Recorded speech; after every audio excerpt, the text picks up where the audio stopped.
Dažnu atveju tą medlizingą žmonės renkasi, kuomet nori įsigyti medicinos paslaugų arba prekių. Ir taip jau gaunasi, kad žmonės linkę už tas prekes ar paslaugas taupyti. Reiškia, jeigu man gydymo reikia šiandieną, tai žino, kad gydymo procedūra kainuos kelis tūkstančius eurų, tai atidėlioja patį gydymą ir taupo pinigus ir tuomet tik tais prisima tą gydymo planą. Ir tai dažnu atveju būna ir finansiškai nenaudinga, nes kuo tu toliau atidedi savo problemą, tuo jinai gali būti gilesnė. Tai medlizingas iš esmės yra paslaugų arba prekių išskaidimas mėnesiniam įmokom dalim, už jas sumokėjimas tokiu būdu.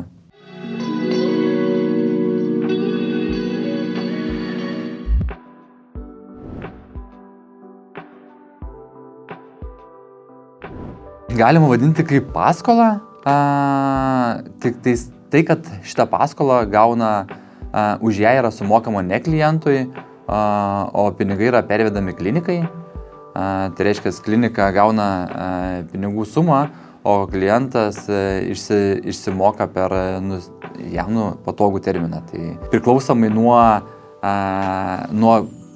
prekės ar paslaugos sumos, klientas gali pasirinkti jam patogų terminą 6 ar 72 mėnesius.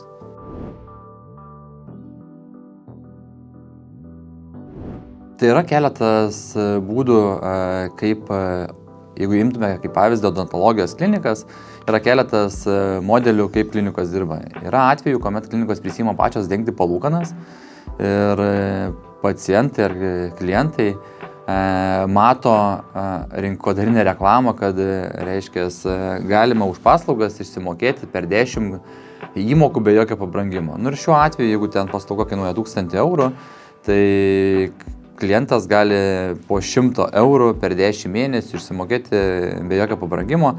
Tokiu atveju reikia žinoti, kad tas, iš esmės, palūkanas prisijama pati klinika. Kitu atveju, jeigu gydymo planas kainuotų, tarkim, 3000, gali klientas norėti mokėti tokią pačią mažą mėnesinę įmoką ir išsiskaidyti per 3 metus, 4 metus.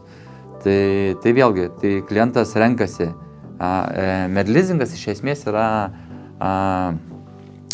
jeigu taip pažiūrėjus per sumos pusę, tai nuo 50 eurų iki 10 000 eurų, terminais nuo 6 mėnesių iki 72 mėnesių. Ir čia jau vertinant kliento mokumą, klientas pasirenka jam patogiausią terminą ir sumą, kurią jis nori finansuotis.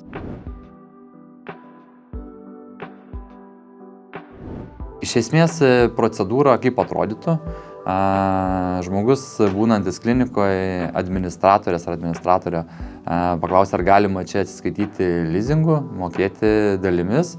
Tuomet klinika patikrina banko sistemoje, atlieka kliento vertinimą. Tas vertinimas užtrunka apie 5 minučių. Tai yra pažiūrimas pajamos, įsipareigojimai. Ir iš esmės klientas sudaro dvišalę sutartį tarp banko ir jo, ir tokiu būdu klientas moka tą mėnesinę kainą.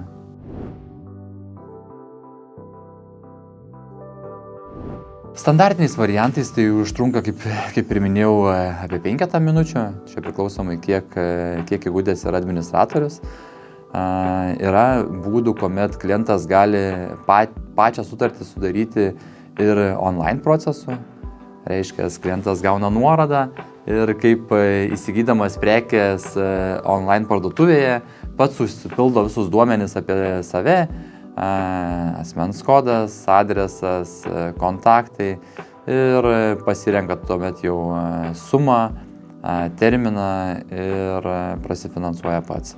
Tai yra keletas būdų, kaip tas galima padaryti. Gal kažkiek yra komplikuočiau su asmenim, kurie dirba individualią veiklą ar yra statutiniai pareigūnai.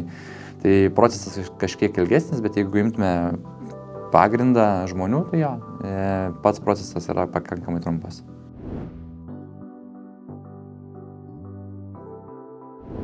Ką mes matome kaip finansuotojai, Implantai taip yra viena iš populiaresnių paslaugų, bet vėlgi dantų tiesinimo kapas labai populiaru klientams mokėti dalimis, nes suma vėlgi nėra maža ir tai nėra apibrėžta kažkuriai tai sumai ar kažkuriam tai terminui. Vienam klientui 500 eurų suma jau išbalansuoja jo mėnesinės išlaidas, kitam klientui keli tūkstančiai išbalansuoja. Tai priklausomai, kiek klientai yra linkę, o 2022 metais Lietuvoje finansavosi arba naudojasi mokėjimo dalimis opcija net 24% Lietuvos gyventojai.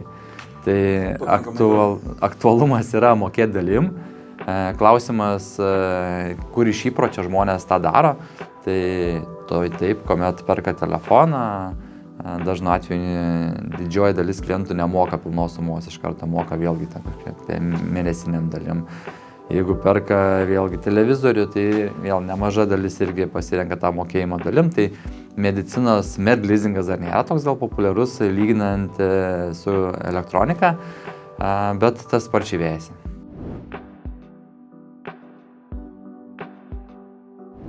50 ar 100 eurų tokios sumos nesifinansuoja žmonės, būna nusimatę. Net, kuomet keliauji į odontologijos kliniką, tu būni nusimatęs, kad ten iš esmės be 50 eurų jau niekaip, ne? Tik tais nutinka gyvenimas ir apsilankius profilaktiniam patikrinimui pas gydytoją, sužinai, kad turi daugiau problemų negu iki tol galvojai, ne? Ir ta suma vietoj numatytų ten 100 eurų ar 200 eurų išleisti, žinai, kad reikės gal ten pakeisti keletos implantų ir panašiai, ir ta suma išauga gerokai. Ir tuomet jau atsiranda poreikis mokėti dalim arba atidėti problemos gydymą, ne? Tai čia vienas iš būdų, kuomet medleasingas pasitarnauja. Vėlgi, tai nėra taip, kad žmonės linkę mokėti ir visą sumą. Būna atveju, kuomet žmogus turi santaupų, yra nusimatęs kažkokį krepšelį, biudžetą, bet gydymo planas kainuotų 2000 eurų.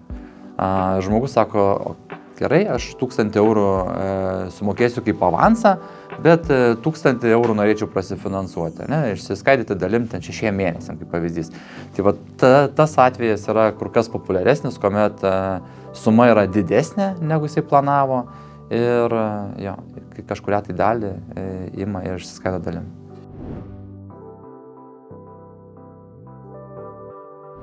Tai kaip atrodo pati procedūra? Tai kaip ir minėjau, klientas teiraujasi administratorės, patikrina kliento mokumą, yra suteikiamos galimybės. Reiškia, klientas turi pasirinkimą, kokį pasirinkti terminą, kaip pavyzdys. Tai vėl terminas nuo 6 mėnesių iki 72 mėnesių. Tuomet klientas prisima, kiek jisai nori finansuotis. Jeigu tai yra, tarkim, implantas, kurią jau kainą pasako gydytojas, tarkim, tai yra 1000 eurų. Vienas populiariausių gal terminų yra 12 mėnesių, ne? Tai žmonės nori per metus išsiskaidyti tą įmoką. Tai šiuo atveju klientas 1000 eurų finansuodamasis 12 mėnesių, mūsų bankai jisai sumokėtų 60 eurų pabrangimą. Tai galutiniam po metų jisai būtų sumokėjęs 1060 eurų. Tai taip gaunasi, kad mėnesinis pabrangimas jam per mėnesį būtų 5 eurai. Tai vienam tai yra nedaug, kitam tai yra daug, bet iš esmės, ką reiktų akcentuoti, kad pabrangimas arba palūkanos, jos nekinta, nes jos yra fiksuotos, jos nėra pririštos prie Euriboro. Tai reiškia, jeigu klientas mokės po 100 eurų mėnesinę kainą, tai ta suma ir bus nesvarbu, kurį jis terminą pasirinks. Ar ilgiau, ar trumpiau, ar kis Euriboro kaina ar ne, palūkanos yra fiksuotos, tai tokiu būdu klientui labai lengva planuoti savo mėnesinės išlaidas ir neturėti siurprizų.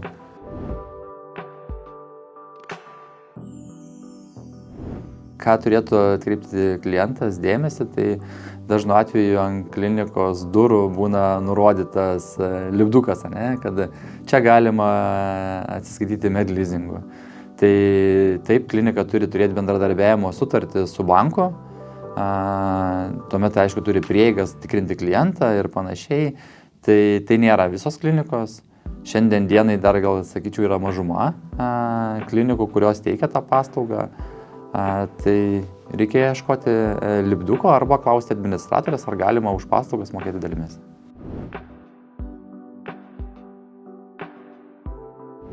Ar verta skolintis? Tai reikia skolintis visą laiką verta, jeigu tu tą darai atsakingai. Ne? Tai pagrindinis kriterijus skolintis protingai ir atsakingai ir paskaičiuoti, ar verta skolintis tokiom paslaugom ir kur čia yra prioritetai.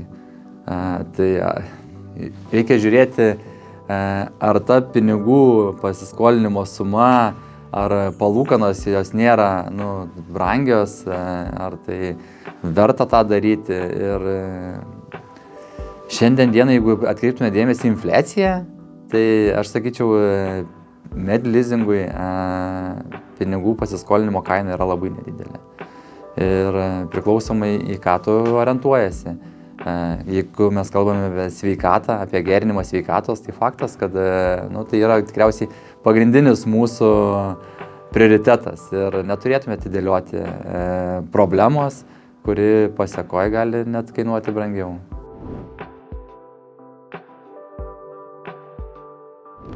Tai matematiškai visuomet yra geriau imti medleasingą šiuo atveju. Bet klientai, kurie ima vartojamąją paskolą, tai vėlgi turi tikriausiai savų priežasčių, kodėl jie taip daro. Dėl to, kad gal dalį pinigų, nes pinigus jie gauna į savo sąskaitą. Čia yra esminis skirtumas. Į savo sąskaitą tuomet ir tų klientų mokumas yra dažnu atveju prastesnis, tai dėl to ir palūkanos yra didesnės. Medleasingo atveju pinigai yra pervedami klinikai. Tai vėlgi klientas negauna pats tiesiogiai pinigų, bet tuo atveju matom iš praktinės pusės, kad klientų ir mokumas yra geresnis. Ir klinika, faktas, kad jinai gavus pinigus jau jinai turi nusimatyti ir įgyvendinti tą planą gydymo. Kas yra svarbu, tai kad klientas gali pasirinkti mokėjimo dieną, kada ją mokėti patogiausia, ką neatsakiau praeitam klausime. Tai klientas pasirenka, kurią mokėjimo dieną jam patogiausia mokėti. Ir dažnu atveju pirmoji įmoka būna kitą mėnesį. Tai nebūna, kad šiandien atėjau į kliniką, pasidariau sutartį medleasingo ir jau moku rytoj. Ne. Tai jeigu šiandien yra lapkričio 16 diena, tai klientas gali pasirinkti mokėti pirmą įmoką gruodžio 31 dieną. Ir reiškia, sekančias įmokas mokės kito mėnesio paskutinę dieną. Tai vėlgi klientui yra dar lengva susibalansuoti savo balansą, finansus, nepatirtų išlaidų čia ir dabar.